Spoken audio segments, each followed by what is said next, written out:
Christy again, and I am here to talk to you today about something that I avoid. This channel is going to be about my return to health after being diagnosed with lots of things, the worst being Crohn's disease, and the long and arduous trek that I have taken to figure out how I could be healthy again. One of the series that I'm going to do on this channel is things that I avoid, foods mostly that I avoid, because that has been one of the most important things for helping me regain my health. Once again, I had a diagnosis of Crohn's disease, and now in my last colonoscopy, Crohn's was nowhere to be seen. It could not be seen with the scope, and it could not be seen in the biopsies. Where did it go? Well, hopefully I never see it again. I'm going to continue these habits that I have learned, and hopefully I will continue to get healthier and healthier.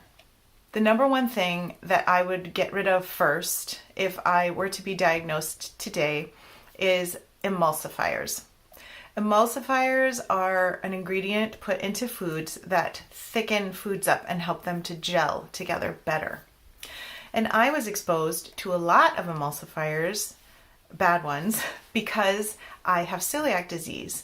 I found out I had celiac disease way back in the late 90s, and therefore, at the time, it seemed natural to buy gluten-free muffins, gluten-free bread, gluten-free hamburger buns, all the different products that were available, and of course baking flour with emulsifiers such as xanthan gum added in already to help with the rising process and to help with the crumbliness that can sometimes affect gluten-free products and baking. If I had known what I know now, I would not have bought those products. I would not have used xanthan gum in my baking, and I would have made all of my baked products from real ingredients rather than from anything that contains emulsifiers. Some examples of emulsifiers are xanthan gum, guar gum, locust bean gum. Pretty much anything with the word gum is going to be an emulsifier. Carrageenan or carrageenan is another one. Potentially the worst ones are polysorbate 80 and carboxymethylcellulose, both of which have been studied regarding the gut barrier and regarding Crohn's and colitis. A study was done in 2017 that showed that emulsifiers can increase the risk of inflammatory bowel diseases such as Crohn's and ulcerative colitis. Where are some places that you might look for emulsifiers in your own diet? Well, yogurt. Yogurt is basically a milk, whether it's a plant milk or an animal milk. Either way, it's something thin made into something thick. You can do this in many ways, but one of the ways that yogurt is thickened is through different kinds of emulsifiers. Another one that I was very affected by was almond milk.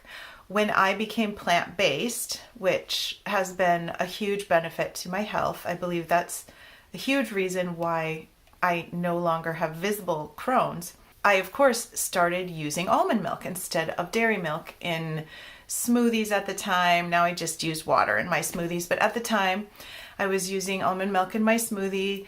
I was using almond milk for baking and that kind of thing. But the almond milk that I was using was loaded with emulsifiers. It was one of the boxed ones, and the ingredients list was this long on a tiny little box. And now the almond milk that I use is almonds, water, and salt. That is going to be a much healthier thing for someone with a digestive problem than all of those other ingredients are. If you use salad dressings, if you use sauces, if you use chewing gum or candies, you must investigate the ingredients list. This was very difficult for me, and it took me years to finally figure out how to read a label every time I was going to buy something. And I have to say, part of this is because we just get used to buying certain products. We feel like certain brands are our friends. I know my mom felt kind of betrayed when I stopped buying brands that she had been buying my whole life. Jell-O, for example. I mean, Jell-O is not vegan. It's definitely has animal products in it. So of course I wasn't going to buy Jell-O, but it also has harmful ingredients in it. The colorings and the flavorings, they're not great for us. But when my mom was a young woman, Jell-O was kind of a health food because it was low in calories and you added fruit to it. Well, it kind of hurt her feelings when I shifted how I ate. We get used to what we're used to. We're used to what we've always done, and it's very hard to shift our patterns. In my opinion, it's very worth it because I don't have to take expensive and painful medications that have their own side effects. Instead, I'm very careful about what I eat and what I don't eat. To me, that's a good trade-off. But we all have different priorities. I am very careful about what I purchase, and I read labels. In fact, I buy most of my groceries online. Either I order them from Target. Where I live, we don't have good health food stores. I drive half an hour to go to Whole Foods, and there's a Target with groceries about 15 minutes from me. So usually I switch off between these two because Whole Foods has some things that I can't get anywhere else. And I have to insert right here that there will be videos on low energy cooking, low energy healthy cooking, because overall, even though it is no longer obvious that I have Crohn's disease, I still am not as energetic as I was before my diagnoses of all these other kinds of things too. It requires more energy for me to stay healthy than I would like sometimes. So I try to be very efficient with my time and with my cooking. I want to be healthy and eat healthy foods, and they do take some prep, but I have some methods for making it more efficient, and I will be sharing those with you in upcoming videos. Some of that requires that I go to special stores to get certain ingredients. I order things online, and when you look at a product online and then I go pick it up rather than browsing the store myself and getting all the groceries, which takes more time, which takes more energy, and which causes me to spend more because I spend on impulse then. When I buy things online, I do not impulse buy for the most part because the same things are there and I just add them to my cart. But you can also look at the ingredients of everything before you buy it. You're not going to go in. I did this at Target just the other day. After so many years of being careful, after teaching myself these lessons, I went to Target.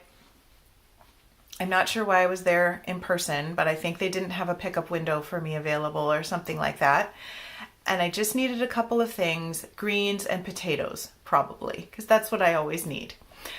And there was a bunch of sweet tarts, Easter sweet tarts with the chicks and the ducks and the cute little rabbits right by the checkout. And I thought, yep, I'm going to treat myself because it's a special season. I don't ever eat sweet tarts, but I know that they're vegan, so I'm sure they'll be fine. They're just sugar, right? I got them home and I am shocked what is in them. Not only maltodextrin, which is an emulsifier. I didn't think that a candy made mostly of sugar would need a thickener, but apparently it does. But many different food colorings, which are bad, and artificial flavors. And who knows what's in those. Shocked. I had no idea that they would be this suspicious and bad for me. So I will not be eating those. and I don't really want to give them to anyone else, but I'm not going to be eating them. It happens. We make mistakes. Thankfully, this was an inexpensive mistake. I do miss sweet tarts sometimes, and I do miss other foods sometimes too. I do not miss being as sick as I was. I do not miss being confined to the couch and not ever having solid poop. I don't miss that. I think it's a good trade-off. That's number one. Number one thing I do not eat: emulsifiers. I will put studies in the box down below this video so you can read the studies for yourself. And I hope that they are helpful for you, because even though it's a bummer to have to be so careful, it is a huge miracle and blessing that it can actually make a difference. And when we start to feel that difference, it doesn't feel like quite as much of a bummer to be more careful about what we put in our mouths. Obviously, what you put in your mouth is going to affect your digestive system, because it touches your digestive system all the way down and all the way out. So obviously it will have an effect. I have all sorts of ideas about things to talk about, foods to cook with you, ways to adapt recipes to make them more friendly to our challenged digestive tracts, and also lists of things I eat and don't eat that helped me to regain my health. I hope to see you here then. Have a great week. Bye.